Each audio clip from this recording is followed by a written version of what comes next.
We're beginning a new book, the book of Bamidbar. The first Torah portion in the book of Bamidbar, which we translate as Numbers in English, is called Bamidbar. But really, Bamidbar means in the desert. The Jewish people are in the desert. And colloquially, we speak about the Jewish people wandering in the desert for 40 years. They didn't really wander around. They weren't aimless. They were following God. We came out of Egypt. We followed God. We followed Moses. God took us out from Egypt, from servitude, and put us into the desert. The wilderness. It's a desolate place. It's a barren place. It's a place where there's silence, where we can listen to God, where we can listen to our own inner voice, where we can listen to each other. We're not distracted by the outside world. It's a place to change, a place to be transformed, to go from the slave nation that we were in Egypt, where we were slaves to Pharaoh and the Egyptians, to transition to being ready to enter the promised land, to enter into the land of Israel. And in this desert, which Rabbi Sacks speaks of as a liminal space, it's a place of transition, a place where we move from being in one state to being in another state. And that's what the Jewish people did as they traveled, as they followed God, as they encamped around the tabernacle that was in the center of their encampment. And it's amazingly interesting to see how the Jewish people encamped around the tabernacle. They were positioned according to their tribes, and they were positioned in a way that was the same way that the brothers who were Jacob's sons, how they all stood around Jacob's deathbed as Jacob was dying. All his children stood around him in this same formation. It's the same formation of brothers, sons of Jacob who carried his coffin to its resting place. The same tribes that descended from those brothers of the sons of Jacob, those tribes that were all descended from, encamped around this central tabernacle in the same order. And we learned that they were not jealous of each other. They were able to encamp with one heart, without jealousy. They were able to recognize that each tribe had its own mission in life, and they each had a flag. It's really an interesting thing to think about the notion of flags, that each tribe had a flag. And on the flag was an emblem that represented their mission in life. And when the Jewish people were counted, which is what we learned about in this week's Torah portion, the counting of the Jewish people, they weren't counted anonymously like in other countings when censuses are taken and we put in our half a shekel and we count up all the shekels at the end and we count up how many there are. And that's how many people there are. That is an anonymous head count, so to speak. The counting that happened in this Torah portion is by name. Each person came in front of Moses and Aaron and was seen and declared their name. They're counted by who they are. Their name, our names represent our essence, who we are and what we are here to live up to. We have a name that we want to live up to. And it's really interesting that in the Ethics of the Fathers, it speaks about 3 crowns. There's a crown of kingship, which King David represented. There's a king of priesthood, which Aaron, the high priest, represented. And there's the crown of Torah, which we all have access to. We can all freely access Torah and wisdom and divine knowledge. We all equally have a piece of that knowledge, the crown that we put on our head and say, this is who I am. I am a piece of this knowledge. I represent that. And I have a name, and my name is who I am, that at essence. And so that's how we're counted in this week's Torah portion.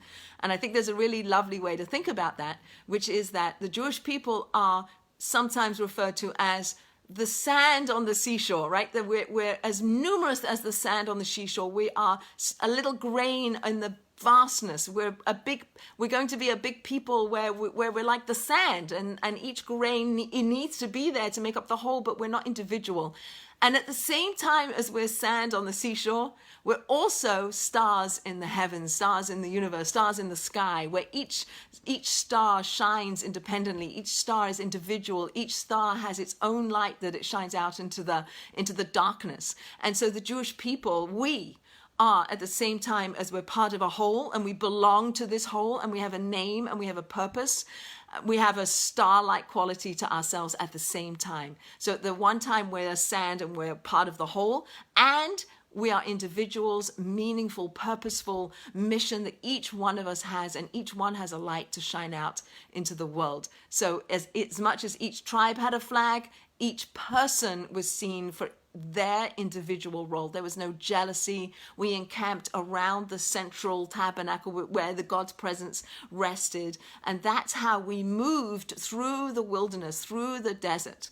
So this wilderness idea of desolation, of a place where it's quiet. There's no distractions, a place where we feel vulnerable, a place where we need to be protected, a place where we don't have any landmarks to tell us where to go, a place where we learn how to be new, how we change who we were from a slave nation to a free people who freely choose to associate and attach ourselves to the divine through the Torah, which we're about to receive again on Shavuos, the holiday that we'll be celebrating on Monday and Tuesday next week, which is a harvest festival, but it's also the festival of receiving the Torah.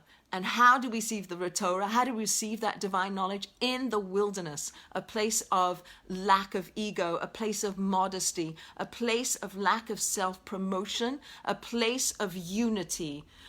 That's where we receive the Torah. That's what we have to try to do, I guess, on some level, is also open ourselves up so that we can receive that knowledge. We have the knowledge within us that we want to bring out, and we have the knowledge that's outside to bring in.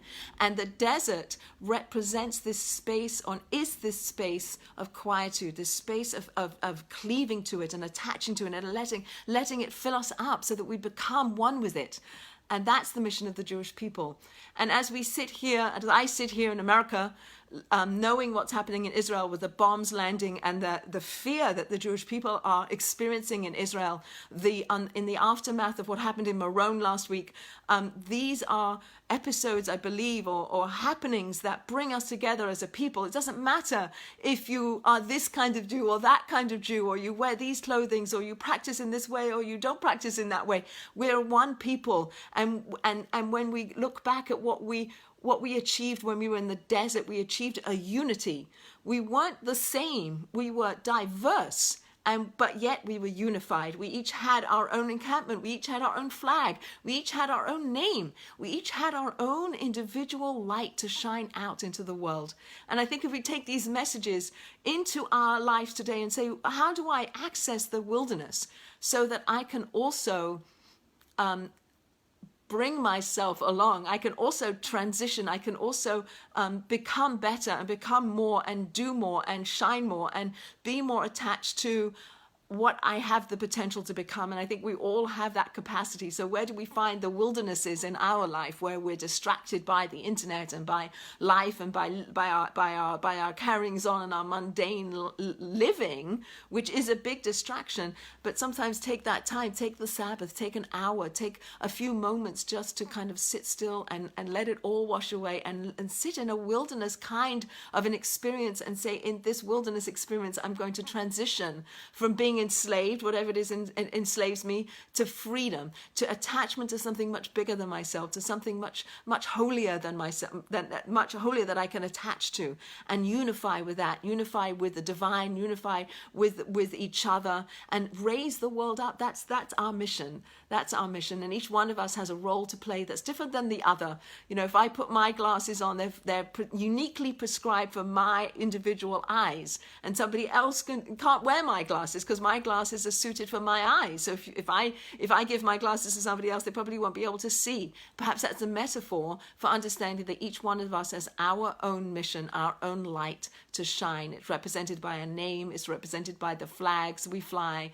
And here we are. We're one day after Yom Yerushalayim, where the biggest flag, the biggest Israeli flag, was unfurled in front of the Western Wall, and were there feelings of, this is my people. This is who I belong to. I'm a piece of sand, and I'm also a star.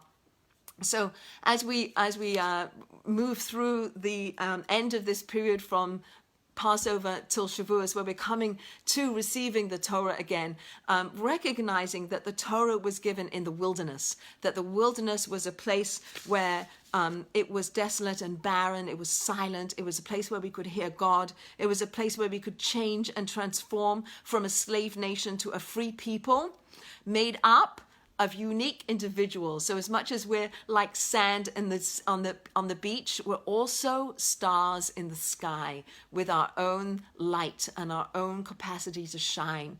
And the desert was a place of vulnerability. It was a place where our egos were minimized, a place of humbleness, a place where it's easy to get lost, a place where it's easy to hear God, a place to be rebirthed and to cast ourselves and to change ourselves. And so we are gifted with the capacity to change. We're not stuck.